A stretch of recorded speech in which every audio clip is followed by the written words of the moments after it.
Hello, how are you all doing? And before I start this video, if you're thinking, God, what shirt has he got on? That's a funky shirt. It's a shirt I bought back in Thailand a couple of months ago now. Now it's quite humid and quite muggy here in the UK, so it's lovely and light, so it's great for that. It's also a good shame attack, walking around the street wearing this. Quite a funky, quite a cool shirt, so I love wearing it. It's great, isn't it? Look at that. Just wanted to clear that up. And also, last video I done in this place, the stand fell over halfway through. So let's hope that doesn't happen again. I haven't got a proper stand, but I've got something a bit more sturdy, a bit more solid. So hopefully halfway through you don't suddenly end up on the floor, but fingers crossed. Right, so what do I want to talk about today?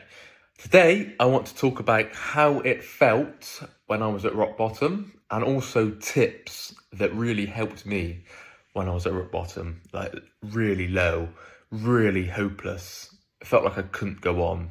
Feelings we know all too well. Felt like there was no way out of the cycle, the guilt cycle, the constant panicking, feeling so anxious 24/7. As soon as you wake up in the morning, and then boom, there might be a 5 seconds of peace or 5 seconds of freedom, and then boom. Especially me with real event false memory OCD, it'd be scanning in the past or something else. 5 seconds in the morning, boom, have that.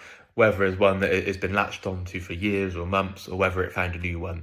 Okay, there was not much time of peace. Only distraction. Had the odd healthy distraction, or maybe if I was out drinking or just out socialising, that was sort of the suffering. But that is the only time that I had a distraction. Other than that, it was a really, really tough journey.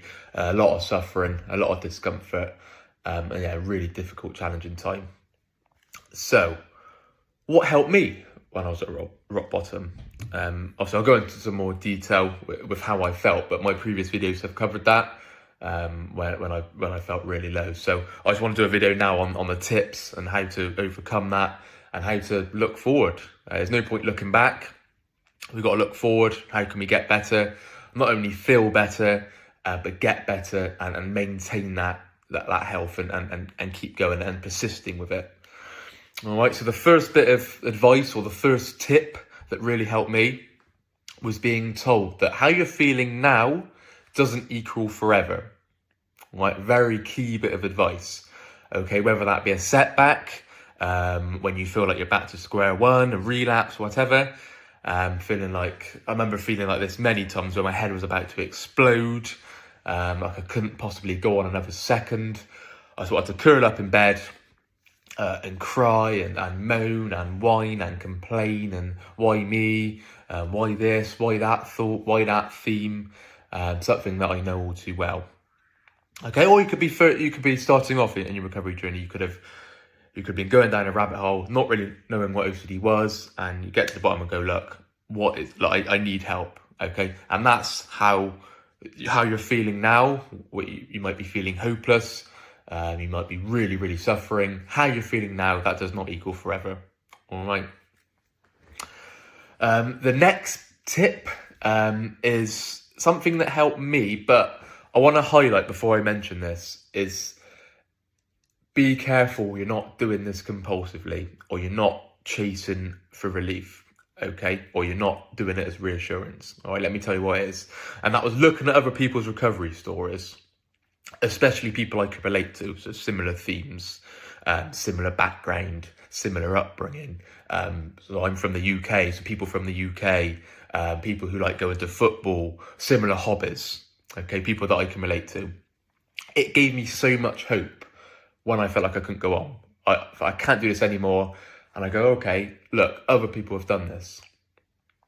But going back to the point I said before I mentioned it, as that could quickly became compulsive and seeking reassurance.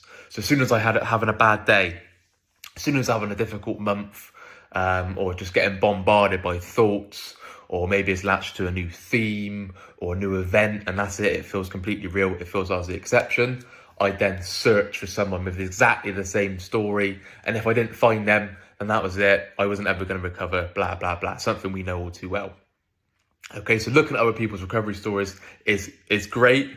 It's really helpful, really helped me, but just be very wary of you not crossing that line at where it becomes compulsive. I know it's very difficult to differentiate, but you've got to be very careful. If you feel like you're doing it to get rid of the feeling, that's when you know is for reassurance.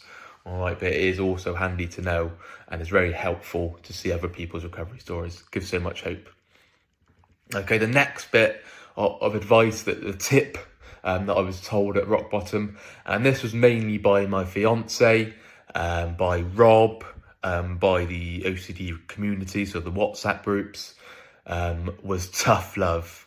Okay, I needed so much of that. I complained all the time, moaning, hence I did lots of confession, lots of reassurance. So being told, look, Sam, you need to sit with this discomfort. No matter what you confess to me, no matter what you're crying or whinging about, isn't going to help anyone. Okay, it's not going to help you long-term recovery. Yes, it might make you feel better getting it all off your chest and getting it all out, but long-term, it's really not going to help. All right, so tough love was a big, vital key for my recovery and getting better. Okay, so being told to sit with all the discomfort, stop running from the suffering. I couldn't sit with any confusion, any uncomfortable feeling, anything that was mildly unpleasant or inconvenient or quite frustrating. I couldn't sit with it. I had to find a fix. I had to have the immediate fix that had to be gone now. Okay. When I was told, mainly by Rob told me this a lot, that you need to go into the eye of the storm. You need to go into it. All right. Stop running away from it. You ain't going to avoid it. You've got to go into it. You've got to face your fears, and you've got to break down your beliefs. You can't just be moaning about it, or you can't be, oh, I can't do this. Oh, it's too difficult. It's too hard. Going into exposures as well. Okay. Had to go into the eye of the storm. All right. This was very, very difficult. Very, very challenging. Okay, I remember being in tears many, many times, but this was so crucial for my long-term recovery. All right, you got to remember, it's not all plain sailing. It's not all easy. Recovery is it's difficult. It's also not rocket science, but it is challenging. It takes a lot of hard work. It takes persistence. All right, it's not something that just happens at the click of your fingers. All right, so very difficult, but also very crucial. Tough love. All right. The next tip, I'm going to keep it about 5 tips. I might do a part 2 if this video is good and you enjoy it. So the next tip is being told that there's nothing you can do immediately now and it's all gone. All right, I know that links into my past point quite a bit. All right, so if you're having a really bad day where it felt like nothing else mattered, being completely caught up in the guilt cycle where I couldn't look forward to anything, I just felt utterly depressed. Just didn't want to do anything, so much avoidance, so many compulsions. And being told now, yes, that's really unfortunate, and I don't want to live like that forever. However, I can't do a handstand or get up and dance and then it's all gone. I can't read a book and it's all gone immediately. All right, there's no immediate, quick, overnight fix. All right, but we're so desperate for that. Of course, we're very desperate for that when we're suffering. We just want that. All right, get it gone now. What can I do? Go. Can I do this? What about if I read this book? What if I write this down? What if I text that person? What if I ask you this question? What if I confess this? What if I Google this? What if I give you this? If you give me this one more bit of reassurance, will that get me there? No. Okay. Of course, it's obvious why we want that immediate rid of the feeling, where we're chasing for that relief. But there's nothing you can immediately do now. It's a gradual thing. So you're breaking down your beliefs. You're going to feel like shit. You're going to have good days. You're going to have bad days. But it's not just boom, yes, all recovered, happy days. That's not how it works. All right, and this is why I had to bring that for the ride and internally willing for all suffering to be there, all uncomfortable feelings, all confusing sensations, anything that you can think of that's not a nice sensation to have. I had to let that be there. All right, I had to stop running from it. Okay, nothing I can immediately do now to get better. Of course, you work on recovery, but it's not quick, boom, immediate fix. All right, a big, vital point for my recovery and getting better and staying better. Okay, and the final tip, I think 5 tips work quite well actually before this video goes on too long. So the last one is the OCD recovery community. All right, it's so crucial. The reason there's moderators in the Facebook group, for example, is to stop the reassurance, to stop all the confession, to stop people asking the same question a million times, because that becomes counterproductive. It doesn't work. But the OCD recovery community really, really helped me at my lowest. So the WhatsApp group. Jade, who does videos on this channel, a massive help when I was suffering with POCD, really, really low. Jade would give me so much help, get me out of the dumps, and just give me, look, you've got to get through these bad days, blah, blah, blah. WhatsApp groups, the YouTube channels, or this YouTube channel, the free content on here, all right? When I first came to OCD recovery, I didn't have that, all right? But to have this now, it's the fact you can just go on a video and learn all these different aspects of the recovery journey, all the different suffering that people go through, the different themes, etc. And it's there just on YouTube, and you can watch it at your own convenience. It's a massive, massive help. All right, the one-to-ones, okay, really helped me. Now, with me, I had to be careful that I wasn't, as soon as I felt bad, all right, book a one-to-one in, okay? But you've got to remember, it's not a weakness to ask for help, okay? OCD is very, very challenging, okay? So let's say you've had 5 sessions, all right, and you're not going, all right, I've had 5 sessions, that's it. I can't have another session. I should be recovered. Why am I not recovered? He recovered in 6 sessions. That person over there, she recovered in 6 sessions. Why am I not recovered? All right. So it's not a weakness to ask for help. However, it goes back into my past 2 points. It's not as soon as you're having a bad day. All right.